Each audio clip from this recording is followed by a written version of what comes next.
Hey, good morning. Yes, it is. It is Thursday, February 13th. So, what are we going to talk about today? We're going to talk about the feast or famine mentality and where can we get work when it's famine and what can we do about the feast, right? So, stay tuned.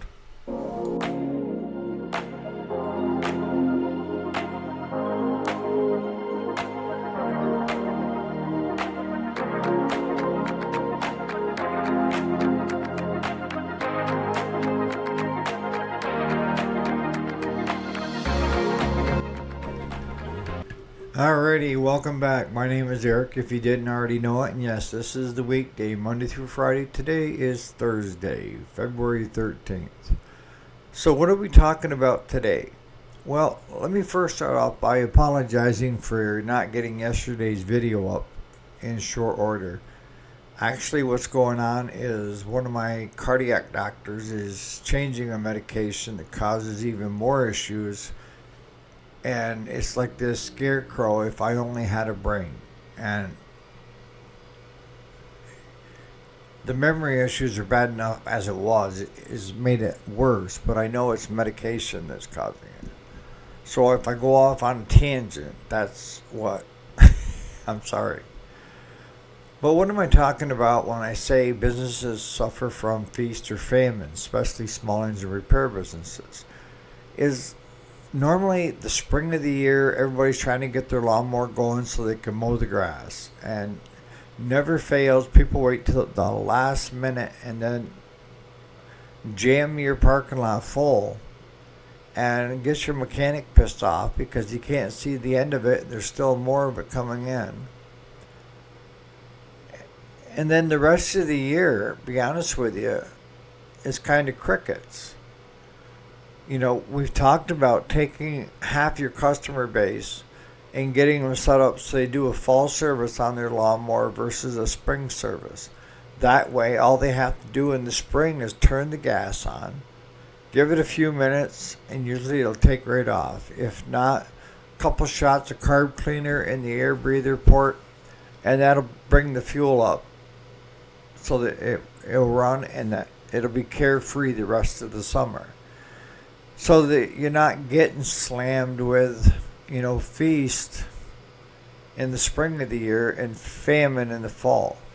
So as you can get your customer base split up, that's one way to help so that you're getting a yearly income from the business. And of course, in between, you're getting like handhelds and that because they seem to be the biggest things that need fixing, or like weed trimmers, restringing it for people that don't know how, or sitting down and showing them how to restring a trimmer. But they're not big dollar amount repairs or fixes that you do with your customer. So I talked a little bit last week about taking advantage of Facebook and the groups that are there. And I was explaining to you that we were kind of in a famine. We had run out last Monday with the last customer machine, and we didn't have anything in to replace it other than one of my tractors that the rear end snapped when Claude was using it to rake hay last year towards the end of the season. So I mean, it needed to get fixed. It's well worth paying Claude to fix it.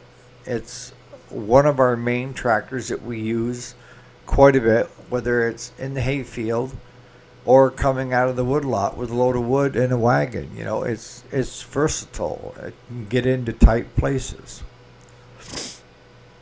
So we had that. So I mean, it's not like we're sitting there just twiddling our fingers. We have work in the shop, but it's not work that's going to come in and pay the shop. But the way I look at it is if I had to pay another John Deere dealership to fix that tractor, it would be an expensive fix. So it's worth us doing it. I hadn't figured on it this quick. But anyhow, what I ended up doing was going to a couple of these groups.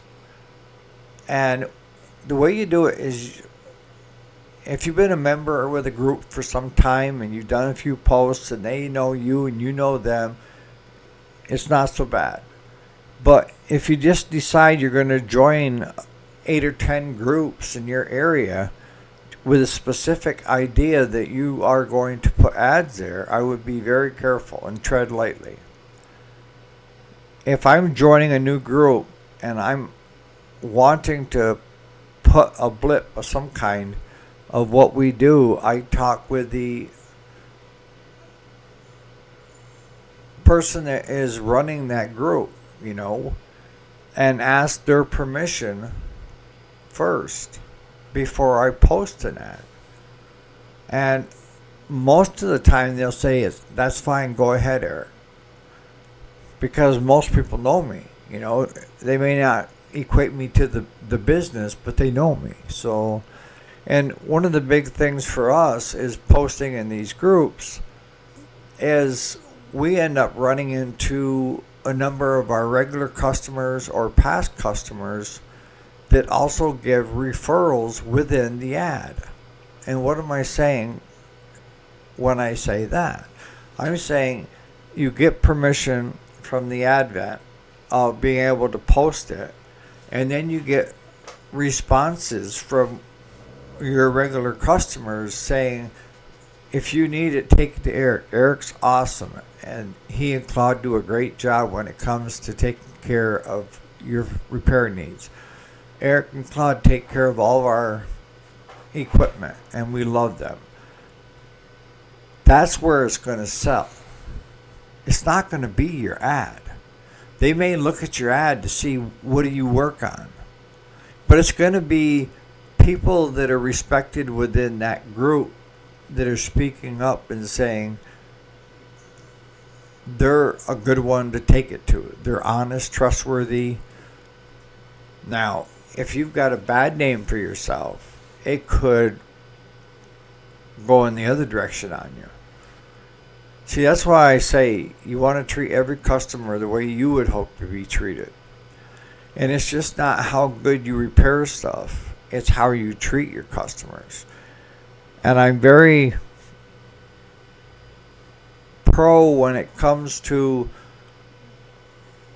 you have to treat your customer in a certain way so that they want to help your business. In the end, that's what they're doing, right? They're helping your business. You can say you're helping them by repairing their equipment. But in the end, if you can follow that line of logic of your customer has to want to help you to bring anything back or to refer you to other friends and family members. If you remember anything from this video, remember that they need to want to help you. It's like a cause, whether it's, animal cruelty or, people want to help X, Y, or Z. That's why they give them money. That's why some businesses get a lot of work where others don't. It's not so much how great their mechanic is. It's how well they were treated as a customer of that business. So it's not usually the blip that you put in these groups. It's your customers and past customers speaking up and saying that you're legit, you do great work, and you're a great business to deal with, and you're local in that community. That's where we get the most push when it comes to doing work for other people. Now, I just went out and there's a local group that is 3 townships. And I'll tell you, Richville, Herman, and DeKalb. Okay? My property is in the town of Herman, but has a Richville address. So the 3 towns combine themselves, Richville, Herman, and DeKalb, because everybody's within a 5 to 8 mile radius of each other, okay? And each township, there's not a lot of people. So between the 3, it was a better fit. And I know the person that runs the group very well, Janice, and she's a local girl. Actually, just she grew up just up the road from me. Wonderful gal, and I still, if I'm gonna post something, I make sure it's okay. She's like, go ahead, and a lot of times she'll give us a push. But the key is don't get too far away from your location. With these groups, depending upon where you're located, like we're in the rural area, so up to 20 miles is close, right? But as you get closer to the cities, you want to start getting less and less for distance from your shop, if that makes any sense. So you want to look for groups that are more visited by people in that locale. Like if you go down to New York City, you have 5 boroughs, right? If you posted an ad in New York City, a few people might see you, but most of them are too far away. But if you take one of the boroughs like the Bronx and just post in the Bronx, and there may be subdivisions in the Bronx through Facebook of different areas within the Bronx, the more localized you can get, the better you are. And you have more people per capita in those groups. But in our area, we have the buy sell groups, we have the ag groups, we have the community groups, we have the garage sale groups, and we're pretty much part of all those groups. And like I say, you don't want to spam the groups, and you always want to ask permission first. And most of them will hold your post, it says pending. It's because people, the group moderators do not want their group spammed because it's a big turnoff. People will quit coming if it's just all ad based. They will continue to stay if they can have conversations back and forth in a good time. And once in a while, a local business is saying, hey, we're here.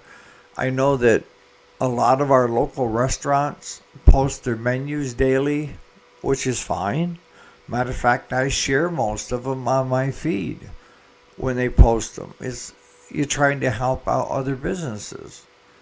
And that's one of the things is if you're trying to help other businesses that aren't competing with you, they will see that most of the time and reciprocate. So when your ad comes up, they will share it on their feed. You see what I'm getting? It's businesses helping businesses with their customer base. Give that some thought. No, I just put in like the local buy sell groups. There's 2 of them and then 1 in the ag group. And just with those 3 places that I advertise, I had past customers speak up for us, and we end up picking up 3 new jobs. 2 are converting from a 6 to a 12 volt system. We do that all the time. And the other was a person has owned this tractor for over 30 years, and it's given them hydraulic issues on the rear lift arms. And they're willing to throw a couple $1,000s at it to get it fixed because to replace it would be thousands of dollars. So that should be doable as well. But I'm not going to stop. There's 3 jobs. I know that those ads will keep producing. Next week, I'll go to a couple of the other groups, ask permission, and post within those groups to get even more people. I think that the economy is starting to turn around. People are starting to feel like things are going to be okay, and they're starting to relax the purse strings a little bit. That would be very helpful for us businesses because everybody has been leery of spending very much money. in the economy the way it's been because of inflation and everything else. I'm not going to get into that big time. That's your own thing. But I think get ready for the ride because I think you're going to see everything start picking up. And people are going to have more disposable income.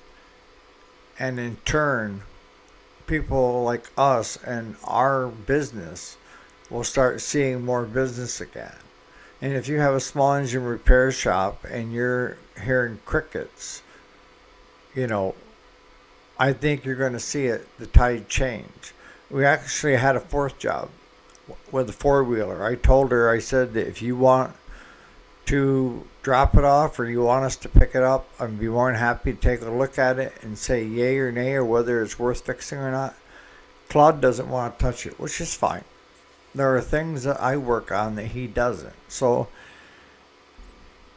I try to explain to him, work is work. And he says, well, these four-wheelers we end up going backwards on. It's because if it's anything serious, we don't do it. If it quit running or something minor, then yeah. But I'm going to start wrapping this up. If you're hearing crickets right now, those are some good areas to really look at. And hopefully you've treated your customers really well, that they'll speak up for you within those groups and try to get it as close to where you're at and work your way out. If you're in a rural setting, 20 miles is not a large distance. If you're down in the Bronx, 20 miles is a lot of space. Narrow it down to, push mowers within a certain area. So on that note, you guys have a great Thursday. Again, I apologize for not getting the video out yesterday morning on time. This old brain. So you guys have a great Thursday, and we'll see you here bright and early tomorrow morning.